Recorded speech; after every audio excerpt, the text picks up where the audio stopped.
in Minnesota in probably 20 years. Bring gas. Welcome to Flagrant Howls, a Minnesota Timberwolves lifestyle podcast. Just like that. Every time you think the sky is falling with this basketball team, we got the sports dad, we got producer Dex here, Phil Mackey. They rip off another 3-game win streak right back in it. 104-89 over the Magic last night. So we'll talk about that with our Feedback Friday here, boys. But actually, we had a Purple Daily event at Padres, Purple Daily Unplugged a couple nights ago.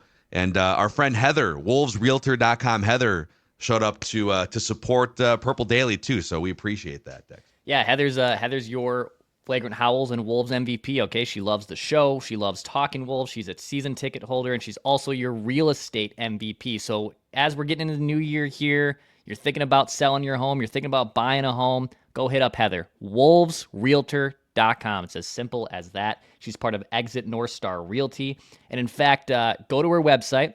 Scroll down, you'll see the Flagrant Howls stuff, but you'll also see a chance to win Wolves tickets. Right now, you can still win tickets to the Cleveland Cavaliers game, which will be a huge game next Saturday, January 18th. Fill out the form, hit enter, and everyone even gives a schedule magnet too. So even if you fill out, you don't get the tickets, you get a nice little schedule magnet for the fridge, which is great. WolvesRealtor.com. Go check out Heather and go support our sponsors. Love it. All right, boys. So Feedback Friday here. We'll get into a few things. Let's start with, and you can always hit us up, YouTube comment section, feedback tab in the Score North app. Let's start with this one from AJ Rock 1393. My hot take is that Anthony Edwards and Donte DiVincenzo in the next 2 years, in one of these 2 seasons, will combine to make more three-point shots than any other starting backcourt in NBA history. So, yeah, last night they combined to go 8 for 18. It was weird. Ant was 4 for 11 from downtown last night. Couldn't make a shot inside, whether it was layups or his little pull-up mid-range jumper. He actually wound up being 1 for 8 inside the arc and 4 for 11 outside the arc. But I'll give you some context on this. I don't know if that's going to happen, but like there's the volume of threes being shot now. 3-point records are going to continue to be shattered. What you thought you saw 10 years ago with the Warriors was like, whoa, this is crazy. It's becoming the norm now. But Anthony Edwards is now averaging 4.3 made threes per game this year. Steph Curry in his career is just a tick under 4 made threes per game. I'm not saying Anthony Edwards is the prestigious shooter that Steph Curry is. I think you just did. The game is moving in a certain direction. But Ant, dude, the fact that Ant this year is averaging like a half 3 more per game made than Steph Curry's career average is kind of crazy. Absolutely is. And I think the most important thing, in my opinion, with Ant, I guess it started with the Pistons game. Now, the Pistons game was the 53-point game in which he didn't talk to the media afterwards and in which the Wolves lost. So the game was sort of a bummer, but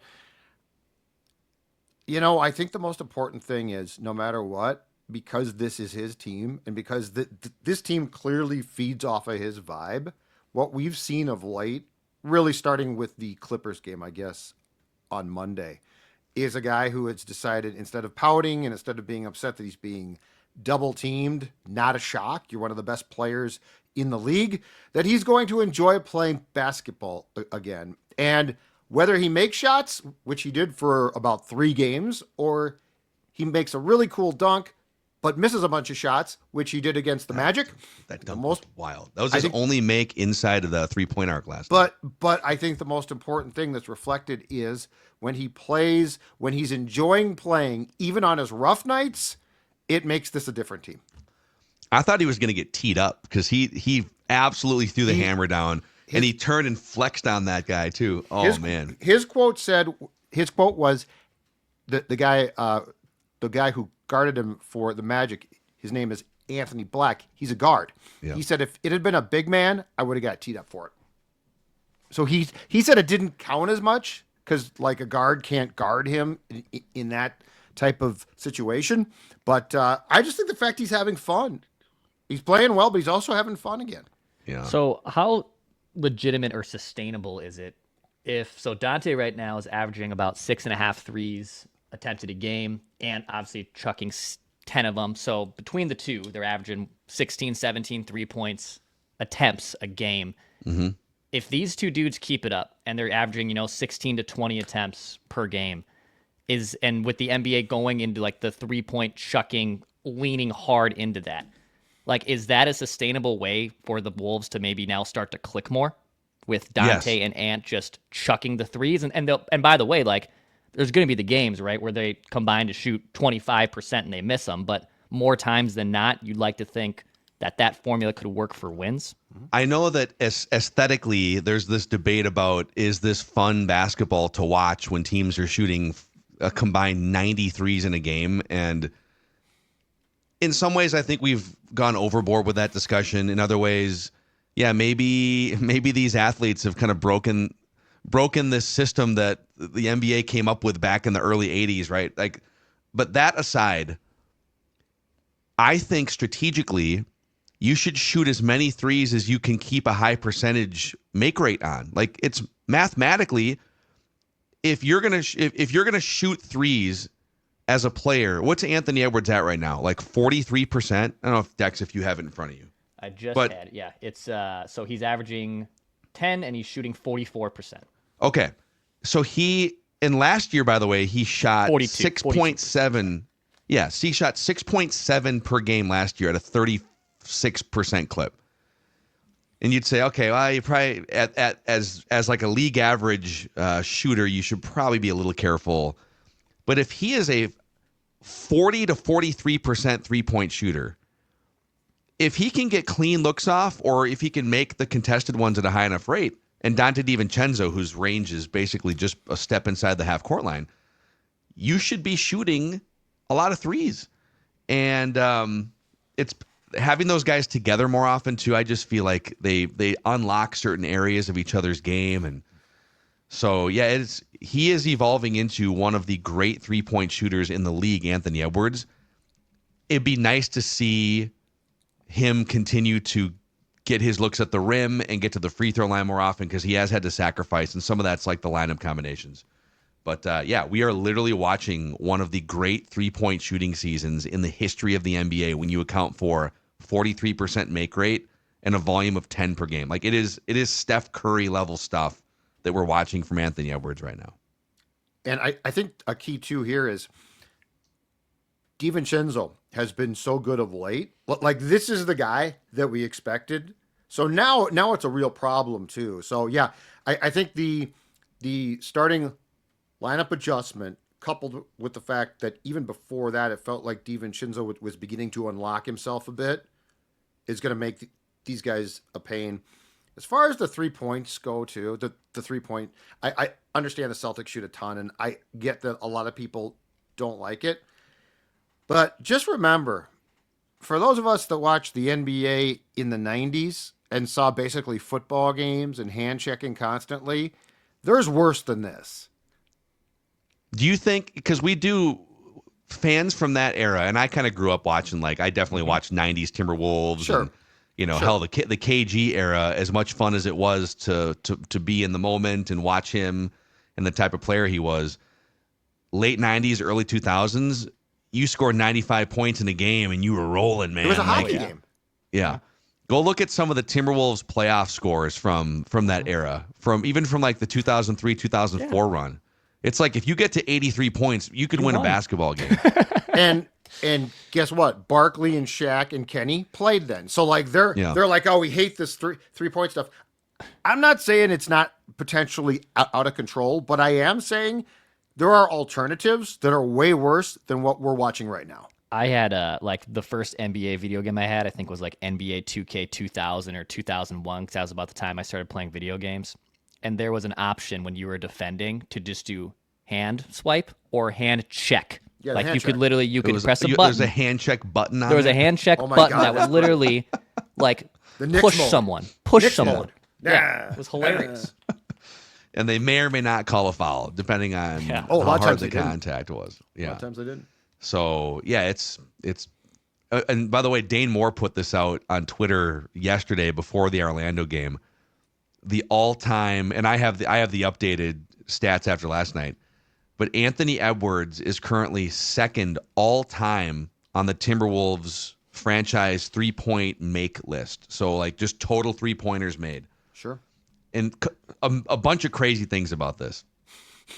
He's only 28 made threes behind Karl Anthony Towns for number one. So he, in the next month, is going to take over the number one spot in franchise history, three-point field goals made. Mm-hmm. He is 427 made three-pointers ahead of the third place guy. Can you guess who the third place guy is? Wally. Wally's 10th. I would have thought Wally was higher on this list. He's 10th. No, who is it? Hold on. Andrew Wiggins. Oh, Wiggins, okay. You want to guess some of the other guys on this list? No. Well, I saw Jaden jumped in. Judd doesn't even want to guess. I don't even want to guess. I don't even want to guess because so Wally was. There's got to be more recent dudes. Take a gander. Take those a gander. old teams didn't shoot threes, so it's like guys. Anthony Peeler. Peeler is fifth on the list. Okay. You said Wally was 10th. Yep. Okay. It definitely skews toward recent for the reason Judd said, which is like the way the game has evolved. Derrick Rose, shocked by a couple of these names. Derrick Rose wasn't quite here long enough. Is Love in there? Kevin Love is seventh. Kevin Love. Yep. Yeah, he shot a bunch of threes. Yeah. So we're looking for number 4, number 6, number 8, number 9. 8 and 9 are crazy to me. 9 is Jaden McDaniels. I saw that. Okay. That makes sense, actually, with the amount of threes he puts up and doesn't make. Number 4, number 6, number 8. Number 4. And number 4 recent, like within the last 10 years? All three of these guys are within the last 5-ish years. Wow. Okay. Which is, that's part of the craziness. Right. So we said Wiggins. Who else have they gotten rid of? I mean, like, there's no chance Jimmy Butler put up enough. No. He was only here for like 80 games. 2 years, a year and a half, whatever it was. I'm trying to think of recent guys that were like chucking a lot of threes. I'll give you the rest of the list here so we can get to the next question. But D'Lo is 4th. Oh, D'Lo is 4th all-time Timberwolves. Another guy that made 3 points. Nas Reed is 6th, and he will pass Anthony Peeler next week almost certainly. That's hilarious. Nas Reed will also almost certainly be 3rd place all-time by the time the season's over. He's going to pass all these guys except for, obviously, Ant and Cat. And then Malik Beasley is 8th all-time Timberwolves. Oh, my God. 3-pointers made. How about that? What a list. It's crazy. And Wally was a better I mean, the fact that Jaden McDaniels is a bad 3-point shooter, but he shoots a lot of them. Yeah. The volume has gone up so much exponentially from like 20 years ago even. It's crazy. There were games back in the early 90s and late 80s where teams were just like, I know the 3-point line's there, but we only use that out of desperation. Like the greatest show or the Showtime Lakers. The Showtime Lakers were winning championships or going to the NBA Finals, ignoring the 3-point line. Mm-hmm. They would shoot like maybe one a game or something. You got to get the ball to Kareem too. Well, but just pound it down low. Pound that inside. Like the 90s were still spent pounding the ball into the paint. That's what people liked. And then a hard foul and then maybe a scuffle. Let's see. Songs About Jane 22 says, dumb basketball question. Why are the Timberwolves paying Joe Ingles to inbound the ball once every 3 months? And playing like 7 seconds in like 3 weeks. That was a great inbounds pass a couple games ago. I love Joe Ingles. I'm not going to rip him. Love that. I think they brought him in as kind of, well, for one, he had experience with Rudy and Conley, so there was some fit there. He can shoot threes, and they had, I don't know if at the time they decided the cat was going to be gone yet or not, or what, because they brought Joe Ingles in months beforehand. I don't think they had. But they also, just a guy that brings leadership, and if you need to throw him in a corner to knock down some threes, he can. But he is an all-time great towel waver. Kyle and I were trying to figure out just yesterday Mount Rushmore of great Timberwolves towel-waving cheerer bench players. Madsen's is the number Ingles. One. What about would Ronnie Turioff count? Oh, Turioff. Ronnie Turioff. Big chemistry guy. Trying to think of like some hilarious ones. I mean, the 90s had to have some great 90s ones, probably had right? some Just ones that dudes hanging out on the bench. Madsen was the first like real, Well, he because brought it's his got to act be a from guy Los that just like Angeles. never played. Yeah. Right. Yeah, that'd be Yeah, fun. yeah. Hit us up in the comments for that.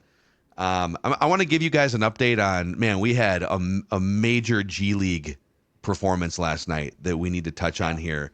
But Dex, Kieran's is right across the street from Target. It's a great place before or after a Wolves game to go hang out and bring some friends. Yeah, steps away from Target Center there on 1st Avenue and 6th Street. They have game day specials. They have great food. They have great taps. Stop into Kieran's before or after a game anytime. Tell them Flagrant Howls sent you. I love Kieran's. Again, fellow Declan, Kieran, Irish. Love the handshake there agreement that we have. Go stop into Kieran's right across the street from Target Center. Okay, last night, Terrance Shannon Jr. dropped 47 points in a G League game. He is now averaging in the 3 G League games he's played in. So they have like a tournament portion, like a bracket sort of portion of the G League or pool play or whatever, and now we're into the actual G League regular season, and the stats kind of reset. So he played 2 of the preseason tip-off tournament thing, and then he played the 1 game in the regular season. He's averaging just under 40 points per game in the G League. Transition, I mean, there's a reason why he was a first-round pick and one of the best players in college basketball. Mm-hmm. Jalen Clark, who actually got in garbage time last night, so did Leonard Miller at the end of that game. But in the G League so far, because he's going back and forth, Jalen Clark, who was the defensive player of the year in college basketball 2 years ago, tears his Achilles, right? And then the Wolves bring him in as a second rounder. He was not a great shooter in college. He's shooting 40% from three-point range in 20 G League games so far this year. And Leonard Miller, 16 G League games, 24 points, 12 rebounds, 3 assists, 51% from the floor, 36% from 3, 87% free throw shooter. Very nice. And he got some garbage time last night too. But yeah, they've got just kind of back to the Ingles thing, because I think the spirit of the question is like, why are the Wolves paying Joe Ingles? He's not taking a spot from any of these young guys. These guys are still on the team either as two-way players or just rotting on the bench. So whether it's Terrance Shannon Jr., Jalen Clark, Leonard Miller, Rob Dillingham, the guard that they just got from Indiana who's played a few games for the Iowa Wolves, Luka Garza, who I think he's probably kind of destined to just be maybe on the Mount Rushmore of towel waivers, actually. Yeah. Oh, he's very enthusiastic. But Josh Minot's been getting actual run playing, 5-10 minutes. I would love to see Finch tinker with some Terrance Shannon Jr. Just Dillingham will get some run when he comes back from the ankle, but Terrance Shannon Jr., man, he's 24. It's not like he's 19. He's 24. It's hard to break into the Finchy circle of trust, though. It is. Like, he doesn't want you in that circle of trust. What do you have to do to earn your way in? I don't know. What did Josh Minot do, I guess? I'd love to know. 3 years of getting there defense? at 10 a.m. and grinding. And is it showing a capability to play on the defensive side of the ball? Is that what he... that is part of it. Like Leonard Miller probably a little bit lost on defense, and there'd be a big difference. Terrance Shannon might be as well right now. Maybe. I like him, man. Offensively, when he's gotten into garbage time here, he brings it, man. He's a spark plug guy. Yeah. Which I love, which I think this team needs more of. Yeah, they do. Yeah, they've listen, there's been some life being shown here lately, and we got to get off this stretch of like, correct. 3-game winning streak. Here we go. It's great. And then fart noise, 3 games. Yep. Anthony Edwards ditching reporters and whatnot. I don't know. I'd love to find a way. Dillingham probably number 1 on the list, because you really need that second initiator. Right. But the fact that Terrance Shannon Jr. clearly is better than G League competition. 3 games is enough for me, man. Oh, he's dropping 40 points a game. Okay, I think we're good there. Standings update: the Timberwolves after last night's games are just a game and a half out of the 4 seed. They are the 7 seed right now. So if the playoffs started today, they would be in the play-in, hosting the Clippers, which that happened a couple years ago. Mm-hmm. But they're only a game and a half back of the Nuggets for the 4 seed. So everything is jumbled, even with the train wrecky sort of weird roller coaster start here. So it should be a fun stretch coming up. The most important thing is you're exactly right. They've got to end this. 4 good games, 3 bad games, 2 good games, 6 bad games. Like that to me is, if this makes sense. Right now, I think that's more important than the standings themselves, because if you're going to be in this cycle, you're going to get bounced in the first round, or if you're lucky, the second round. Like, there has to be consistency here. And it feels like it's developing, but it's felt like that before. And then they sort of revert, I mean, Ant scored 53 in Detroit, and Detroit is a much improved team, but they're not, a great team, and they lost. So here's what I'd like to see. I'd like to see a really good month. I'd like to see a really consistent good month where this cycle ends.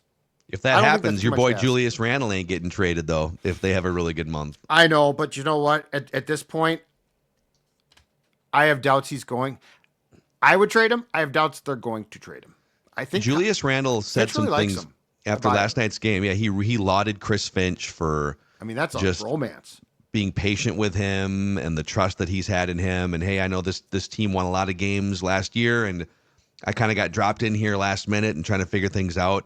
On a human level, you can really empathize with it. I get that he's been a frustrating player in multiple different markets now to watch, and I think maybe he's a little misunderstood in some ways, but it looks the last 3 games, and they've had the advantage with injuries and scheduling, but the new starting lineup is interesting, and the lineup combinations that they're hitting on here are interesting. I will say before we wrap, the 50% bulk of comments that we ignored on this to give it a rest are either people still lamenting the Cat trade or calling me or us clowns for not respecting Cat or using Cat as a scapegoat for the first 3 games of the Western Conference Finals.